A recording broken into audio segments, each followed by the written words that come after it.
So hey guys, welcome back. That time I got reincarnated as a Slime Season 4 episode 5th के explanation के अंदर। इसके पहले के 4 episodes हमने already cover कर रखे हैं, तो अगर तुमने अभी तक उसे नहीं देखा है तो यार पहले तुम उसे देख लेना ताकि ये episode तुम्हें अच्छे से समझ में आ जाए। एंड अगर देख रखा है तो आ जाओ स्टार्ट करते हैं इसके explanation को बिना किसी देरी के।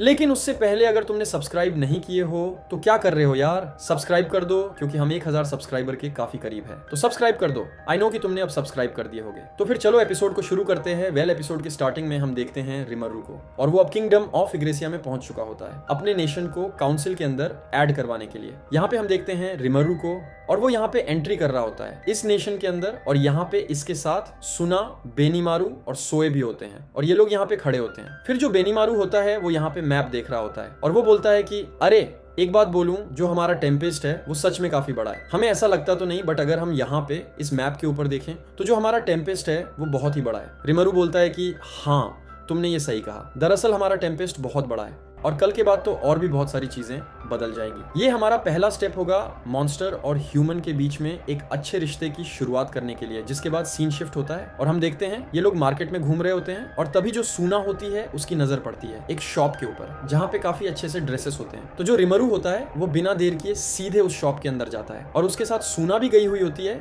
और उसे वहां के कपड़े काफी पसंद आ रहे होते हैं। वो सारे कपड़े को उठा उठा के देख रही होती है, और तभी रिमरू बोलता है कि सुना, तुम्हें जो भी कपड़ा लेना है तुम यहाँ से ले सकती हो। और सुना बोलती है, क्या सच में, मतलब कि सच में तुम मुझे कपड़े दिला रहे हो? रिमरू बोलता है कि हाँ बिल्कुल, इतना तो मैं कर ही सकता हूँ तुम लोगों के लिए, तुम इतना काम करते हो मेरे लिए तो इतना रिवॉर्ड बनता है। और यहाँ पे जो सुना होती है वो काफी खुश हो जाती है। और फिर जो रिमरू होता है वो यहाँ पे बेनीमारू और सोई को बोलता है कि देखो, तुम लोग भी यहाँ पे अपने लिए कपड़े ले सकते हो, मतलब तुम लोग हमेशा यहाँ पे फॉर्मली कपड़े डालते हो, तो एक बार कैजुअल ट्राई करके देखो, क्या पता तुम पे ज्यादा अच्छा लगे। और यहाँ पे बेनीमारू को समझ नहीं आ रहा होता है कि आखिरकार रिमरू इतना क्यों कर रहा है। रिमरू बोलता है कि देखो, अब मैंने बोल दिया तो बोल दिया, तुम लोग कपड़े लेना ही है। और यहाँ पे बेनीमारू और सोए एक दूसरे को देखते हैं, एंड रिमरू ने बोला होता है तो इन्हें कपड़ा तो लेना ही है। और यहाँ पे जो दुकानदार होता है इनके कपड़े की नापी लेना चालू करता है, और रिमरू मन में सोच रहा होता है कि दरअसल इनके लिए इतना रिवॉर्ड तो बनता है, ये लोग मेरे लिए इतना ज्यादा काम करते हैं, सबसे ज्यादा मेहनत करते हैं, तो अगर मैं इनके लिए इतना भी ना करूं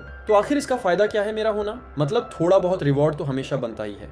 एंड अभी ये सब सोच रहा होता है, और तभी हम देखते हैं बेनीमारू को, और वो पीछे से निकलता है और बोलता है, एक मिनट, कहीं इन कपड़ों के चक्कर में तुम मुझसे कुछ ज्यादा तो काम नहीं करवाने वाले? फिर रिमरू बोलता है कि आह, तुमने क्या कहा बेनीमारू? बेनीमारू बोलता है, कुछ नहीं, भूल जाओ कि मैंने कुछ बोला भी था। वेल एंड हम देखते हैं जो सुना होती है वो कपड़े पहन चुकी होती है, और ये बहुत ज्यादा सुंदर लग रही होती है। रिमरू बोलता है, सुना, सच में ये कपड़ा तुम्हें बहुत ज्यादा सूट कर रहा है, मतलब तुम पे तुम्हारे नॉर्मल कपड़े तो अच्छे लगते ही है, लेकिन ये कैजुअल ड्रेस तुम पे बहुत ही बवाल लग रहा है। और इधर हम देखते हैं बेनीमारू को और सोई को, और ये लोग भी यहाँ पे बहुत ही ज्यादा हैंडसम लग रहे होते हैं। और यहाँ पे रिमरू बोलता है कि सच बोलूं तो मुझे पता नहीं क्यों इन हॉट गाइस से बहुत ज्यादा जलन होती है, और ऊपर से तुम लोग लंबे भी हो। क्या तुम लोग मुझे जलाने के लिए यहाँ पे आए हुए हो? और ये लोग बोलते बोलता है कि ये गलत बात है, मतलब तुमने यहाँ पे सुना कि उतनी तारीफ करी और तुम हमसे जल रहे हो। रिमरू बोलता है कि अरे यार, वो लड़की है लेकिन तुम लोग लड़के हो, और मुझे हॉट लड़कों से बहुत नफरत है। फिर ये लोग बोलते हैं, अच्छा ठीक है, वो सब छोड़ो, मुझे लगता है कि आपको भी अपने लिए कोई आउटफिट लेना चाहिए।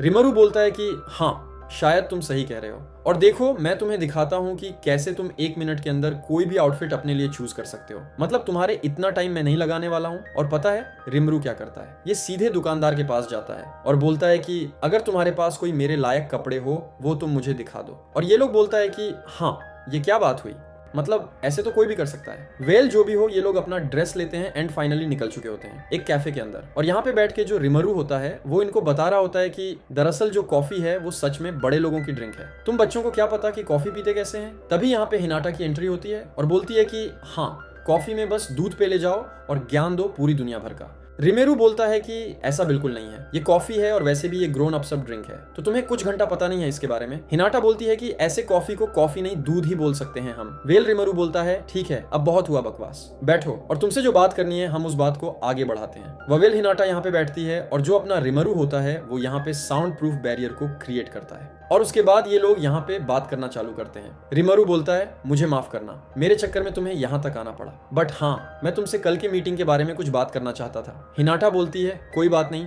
और फिर ये बोलती है, दरअसल जो टपेस्ट का एडमिशन है काउंसिल के अंदर वो शायद कल अप्रूव हो सकता है, लेकिन तुम्हें थोड़ा सावधान रहना पड़ेगा क्योंकि वो लोग वहां पे तुमसे बहुत सारे क्वेश्चन पूछेंगे, मतलब तुम्हें हर तरीके से तंग करने का ट्राई करेंगे। रिमरू बोलता है कि हाँ, जैसा मैंने सस्पेक्ट करा था बिल्कुल वैसा ही सब कुछ होने वाला है। हिनाटा बोलती है देखो ये इतना आसान नहीं है, मतलब कि वहां पे तुम प्रोवोक भी हो सकते हो उनके क्वेश्चन से। रिमरू बोलता है तुम्हें क्या लगता है, क्या तुम्हें मैं सच में ऐसा दिखता हूँ कि मैं यहाँ पे हाई टेम्पर्ड का हूँ? मतलब मैं बिल्कुल सही हूँ यार, मैं एक ग्रोन अप हूँ और मुझे पता है कि यहाँ पे सोशल स्किल क्या होती है और यहाँ पे हिनाटा की खिसक जाती है इससे। ये बोलती है अगर तू फाइट करना चाहता है तो चल अभी हम सेटल कर लेते हैं। रिमरू बोलता है कि अरे नहीं, मतलब कि मैं ऐसा नहीं बोल रहा था, तुम तो यहाँ पे मेरे पॉइंट्स को प्रूफ ही कर रही हो। और फिर ये बोलती है कि अच्छा एक और बात, यहाँ पे कुछ लोग और भी हैं जो कि बिना मतलब की अपनी टांग को अराने में लगे हुए हैं। एंड ये बात कर रही होती है उसी बंदे की जिसने कल हिनाटा को रोका था। फिर ये आगे बोलती है कि रिमरू तुम्हें अपने पूरे गार्ड के ऊपर रहना पड़ेगा। रिमरू बोलता है कि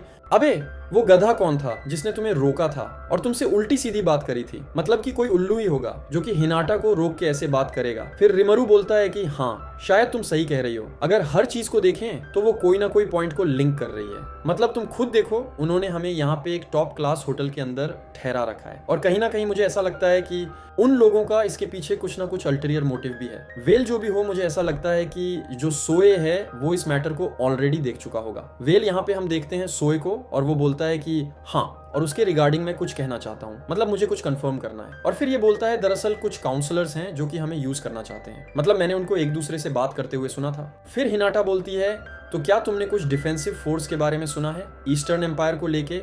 फिर रिमरू बोलता है कि हाँ बिल्कुल, मैंने इसी बारे में सुना था। हिनाटा बोलती है कि हाँ तुमने बिल्कुल सही सुना है। फिर यहाँ पे बेनीमारू बोलता है तो क्या इसका मतलब ये है कि हमें उनकी मदद करनी पड़ेगी अगर यहाँ पे एम्पायर उन पे अटैक करता है? सोए बोलता है कि हाँ बिल्कुल, बात यही है। रिमरू बोलता है मुझे नहीं लगता कि हमें उसके बारे में इतना कुछ सोचना चाहिए या फिर इतना वरी होना चाहिए। तभी यहाँ पे ये लोग बोलते हैं तो क्या हम जान सकते हैं कि आखिर क्यों तुम इस बात को लेके इतना ज्यादा चिंता में क्यों नहीं हो? रिमरू बोलता है कि देखो अगर हम इसको एम्पायर के पर्सपेक्टिव से देखें तो यहाँ पे बहुत सारी बातें निकल के आती है, बट अगर हम अपने दिमाग से सोचे तो तुम ध्यान से देखो, यहाँ पे बस 3 ही रास्ते हैं जिसकी हेल्प से वो यहाँ पे वेस्ट नेशन को इन्वेट कर सकते हैं, मतलब कि वेस्ट नेशन में आ सकते हैं। पहला रास्ता है सी के थ्रू, बट वहां पे बहुत सारे मॉन्स्टर्स रहते हैं, मतलब कि मॉन्स्टर्स उन्हें जिंदा निकल जाएंगे, तो उस रास्ते से तो वो लोग आने से नहीं रहे, मतलब कि उस रास्ते से आने का कोई चांस ही नहीं बनता। दूसरा रास्ता है अपना माउंटेन रोड जहां पे ड्रैगन एग्जिस्ट करता है और तुम्हें लगता है कि उस जगह से ये लोग आराम से पास कर जाएंगे। मतलब ड्रैगन एक ऐसी जगह है जहां पे ड्रैग्स रहा करते हैं और ड्रैग्स के होते हुए वो लोग उतनी आसानी से वहां से निकल के नहीं आ सकते। और तीसरा जो रूट है वो अपना जंगल है जिसका नाम जोड़ा है, और जो विलडोरा है वो भी वहां पे रिटर्न हो चुका है, मतलब वो ऑलरेडी वहां पे जंगल में जा चुका है। तो मुझे नहीं लगता कि यहाँ पे तीनों रास्ते में से किसी भी रास्ते से वो लोग इन्वेट कर सकते हैं और अटैक कर सकते हैं। फिर यहाँ पे बेनीमारू बोलता है तो इसका मतलब ये है कि जो एम्पायर है वो यहाँ पे केयरलेसली अटैक नहीं करने वाला है। रिमरू बोलता है कि हाँ बिल्कुल। फिर यहाँ पे सोए बोलता है कि हाँ जो भी हो, बट फिर भी हमें यहाँ पे थोड़ा सोच समझ लेना चाहिए।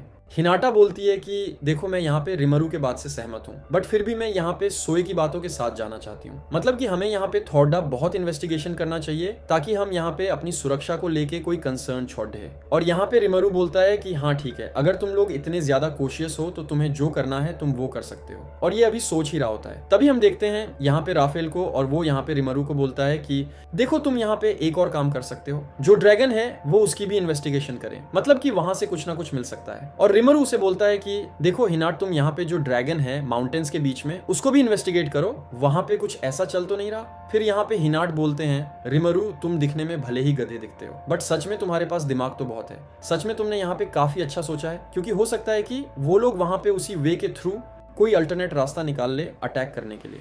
तो हाँ, यहाँ पे काफी अच्छा आइडिया है उसे भी इन्वेस्टिगेट करने का। रिमरू बोलता है कि हाँ तुम्हें क्या लगता है मैं बच्चा हूँ क्या? और फिर रिमरू बोलता है तुम्हें याद है वो ड्यूक जिसने हमें यहाँ पे फेस्टिवल के अंदर क्रिटिसाइज करा था? ये बोलती हैं कि हाँ मुझे याद है। फिर रिमरू बोलता है कि हाँ उसका नाम म्यूज था और तुम्हें पता है वो अभी अभी मारा जा चुका है। हिनाटा बोलती है तुम्हें क्या लगता है उसे किसने मारा होगा? रिमरू बोलता है कि देखो उस पे काफी लॉन्ग रेंज से अटैक किया गया था, उसके माथे में एक छेद थी। और ये बात सुनते ही जो हिनाटा होती है वो बोलती है इसका मतलब ये है कि उसे किसी स्नाइपर ने मारा होगा। रिमरू बोलता है कि हाँ कुछ ऐसा ही। फिर रिमरू की हटकती है। वो बोलता है कि 1 मिनट इस दुनिया में तो गन जैसी कोई चीज एग्जिस्ट ही नहीं करती, तो आखिरकार उसे मारा तो मारा कैसे गया, मतलब कि नॉर्मल सी बात है। मगर उतनी दूर से किसी ने उसे मारा होगा, और जिस तरीके का उसके सर पे होल था वो पक्का गन का ही निशान था। और फिर यहाँ पे सुना बोलती है, वैसे ये गन होता क्या है, और ये बात यहाँ पे बेनीमारू और सोए को भी जानना होता है। जिसके बाद रिमरू उन सभी को दोनों गन दिखाता है, और ये लोग बोलते हैं कि अच्छा तो इसे हम गन कहते हैं। और सुना तो यहाँ पे एक्साइटेड हो जाती है गन को देख के। वो बोलती है कि इसका मतलब ये है कि इसे तो मैं भी यूज कर सकती हूँ, ये कितना बढ़िया है, एकदम छोटा सा। रिमरू बोलता है, अरे मेरी माँ बस शांत हो जा, तू बोल तू रही है और फट मेरी रही है, ये सुनकर कि तू गन को यूज करने वाली है। वेल जो भी हो, सीन शिफ्ट होता है और इधर हम देखते हैं मारिया बेल को, और इधर वो अपने ग्रैंडफादर से बात कर रही होती है रिमरू को लेके कि कैसे वो यहाँ पे काउंसिल को अप्रोच कर रहा है और उसके करीब जा रहा है। इसका ग्रैंडफादर भी बोलता है कि हाँ, और यहाँ पे ये लोग उसके मेथड के ऊपर बात कर रहे होते हैं। और जो इसका ग्रैंडफादर होता है वो बोलता है, देखो मारिया वेल, अब जो ह्यूमैनिटी की पूरी होप्स है वो सिर्फ तुम्हारे ऊपर डिपेंड करती है, ये बोलती है, और मैं इस होप को कभी मरने नहीं दूंगी। इसके बाद सीन शिफ्ट होता है और हम देखते हैं मारिया वेल को, और वो यहाँ पे 5 एल्डर्स में से एक से बात कर रही होती है, और इसका नाम हमें ज्वेन बताया जाता है। और ये लोग आमने सामने बैठे हुए होते हैं और इस बंदे की बात ही नहीं सुन रही होती है, और ये कुछ और ही पढ़े जा रही होती है। और उसके सामने यहाँ पे कुछ स्वीट्स रखे हुए होते हैं, और ये बोलती है, ज्वेन ये स्वीट्स मेरे ग्रैंडफादर ने मेरे लिए भेजा है, तो क्या तुम इसे टेस्ट करना चाहोगे। जॉन बोलता है कि हाँ बिल्कुल, मैं मना तो नहीं कर सकता, और वो भी इस स्वीट को टेस्ट करता है। और यहाँ पे जो मारिया वेल होती है वो उसकी लंका लगा देती है, मतलब वो उस पे यहाँ पे बिल्कुल ही ध्यान नहीं दे रही होती है। इसके बाद जो जॉन होता है वो गुस्से में यहाँ से निकल के जाने लगता है, और तभी यहाँ पे यूकी की एंट्री होती है, और यूकी आके मारिया वेल से बोलता है, तुम्हें लगता है कि ये काफी वाइड डिसीजन है, मतलब जो जॉन है वो यहाँ पे 5 एल्डर्स में से एक है, और तुम उसके साथ ऐसे बिहेव क्यों कर रही हो। ये बोलती है, ऐसा कुछ नहीं है, तुम चिंता मत करो, सब सही होगा। और यहाँ पे फिर बोलती है कि दरअसल जो रिमरू है वो काउंसिल के लिए निकल चुका है। और यहाँ पे ये लोग थोड़ा बहुत बात करते हैं, और यहाँ पे यूकी बताता है कि दरअसल वो अभी अभी यहाँ पे ड्रैगन नेस्ट को देख के आ रहा है, मतलब कि ये लोग वहीं से इन्वेट करने का ट्राई करने वाले हैं। वेल जो भी हो, आगे हम तो देख ही लेंगे कि यहाँ पे चलने क्या वाला है। यहाँ पे सीन शिफ्ट होता है और हम देखते हैं रिमरू को, जो कि काउंसिल के अंदर पहुंच चुका होता है। और अब यहाँ पे ये डिसीजन होने वाला होता है कि जो टेमस्ट है वो काउंसिल के अंदर शामिल होगा या नहीं होगा। और यहाँ पे रिमरू जाता है तो उसे काफी अच्छे लोग भी मिलते हैं और काफी बुरे लोग भी मिलते हैं, जो कि रिमरू से थोड़ा अजीब तरीके से बात करते हैं। और यहाँ पे रिमरू एक चीज नोटिस करता है कि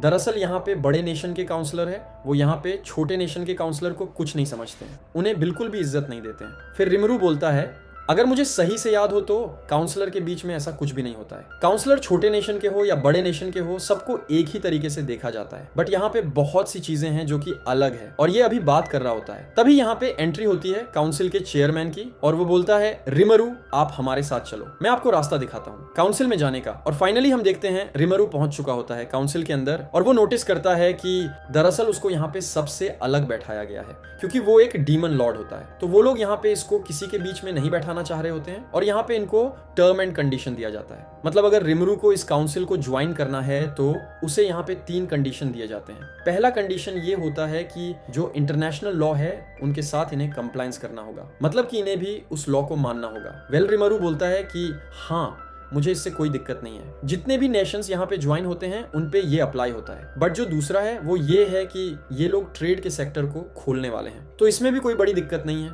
लेकिन ये लोग अगर यहाँ पे हमारी टेक्निक्स को चुराते हैं और उसे यहाँ पे मार्केट के अंदर लेके आते हैं तो ये थोड़ी बहुत प्रॉब्लम क्रिएट कर सकती है। और जो तीसरी है वो तो थोड़ी और ही ज्यादा है, मतलब कि तीसरी के अंदर कुछ ऐसा है कि अगर यहाँ पे कभी भी फाइट होती है तो मुझे अपने फोर्स को भेज के इनके साथ फाइट करना होगा, मतलब इनके लिए लड़ना होगा। एंड इसके अंदर एक फायदा भी है कि अगर यहाँ पे मेरी फौज लड़ेगी है तो मुझे यहाँ पे काफी ज्यादा पैसा मिलेगा, तो ये एक तरीके से पैसे आने का काफी अच्छा वे हो सकता है। बट जो भी हो, मैं यहाँ पे इनके टर्म एंड कंडीशन पे एक ही साथ एग्री नहीं कर सकता। और यहाँ पे फिर से राफेल को बोलता है कि आप ही कुछ बोलो कि मुझे यहाँ पे क्या करना चाहिए। और हम देखते हैं इसके आंखों में कुछ अजीब सी चमक होती है और यहाँ पे कुछ लिखना चालू करता है, और फिर बेनीमारू को बोलता है कि बेनीमारू ये ले जाके उसे दे दो, और बेनीमारू ले जाके उस चीज को काउंसलर को दे देता है। और जो काउंसलर होता है उसकी फट जाती है उस चीज को देख के। जो रिमरू है उसने एग्जैक्ट वही सारे वर्ड्स लिखे होते हैं जो कि उसने अभी अभी बोला होता है, और उसने उस टर्म एंड कंडीशन के अंदर कुछ चेंजेस करे होते हैं। और रिमरू बोलता है कि ठीक है, फिर मैंने इस टर्म एंड कंडीशन के अंदर कुछ चेंजेस करे हैं, तो अगर आपको ये पसंद आए और अगर आप इस पे एग्री करते हो तो हम यहाँ पे काउंसिल के साथ जॉय हो सकते हैं। बट यहाँ पे जो काउंसलर होता है भाई, उसकी फट जाती है उस टर्म एंड कंडीशन को देख के। वो बोलता है, रिमरू मुझे थोड़ा टाइम चाहिए।